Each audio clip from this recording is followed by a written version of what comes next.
நான் பாசிப்பருப்பு துவையல் செய்ய போகிறேன்.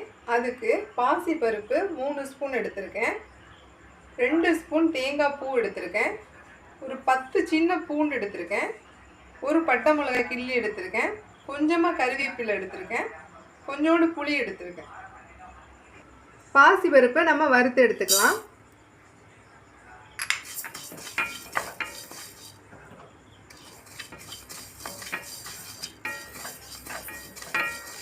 நல்லா பொன் வறுவலாக வறுத்தாச்சுங்க. இப்போ எடுத்து வச்சுக்கலாம். 1 ஸ்பூன் நல்லெண்ணெய் ஊற்றிக்குங்க. சூடாயிருச்சு. கருவேப்பிலை போட்டுக்கலாம், பட்டை மிளகாய் போட்டுக்கலாம்,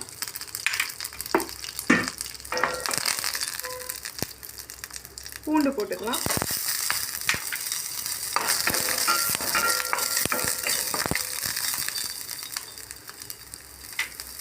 புளி கொஞ்சம் போட்டுக்கங்க, தேங்காய் பூ போட்டுக்குங்க,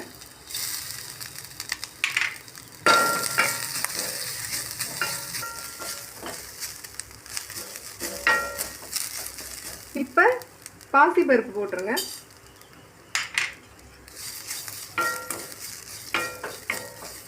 அவ்வளோதான். இதை ஆற விட்டு நம்ம மிக்சியில் போட்டு அரைச்சிடணும். உப்பு கொஞ்சம் சேர்த்துக்குங்க தேவைக்கேற்ற மாதிரி.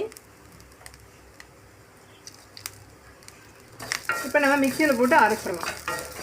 ஆற வச்சு அரைச்சிடலாம். ஆறிடுச்சுங்க. இப்போ இதை நம்ம மிக்சியில் போட்டு அரைச்சி எடுத்துக்கலாம்.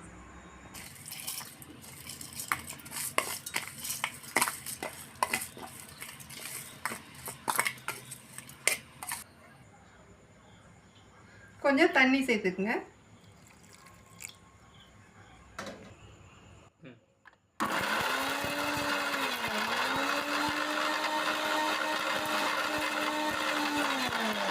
சுவையான சத்தான துவையல் ரெடி ஆயிடுச்சு.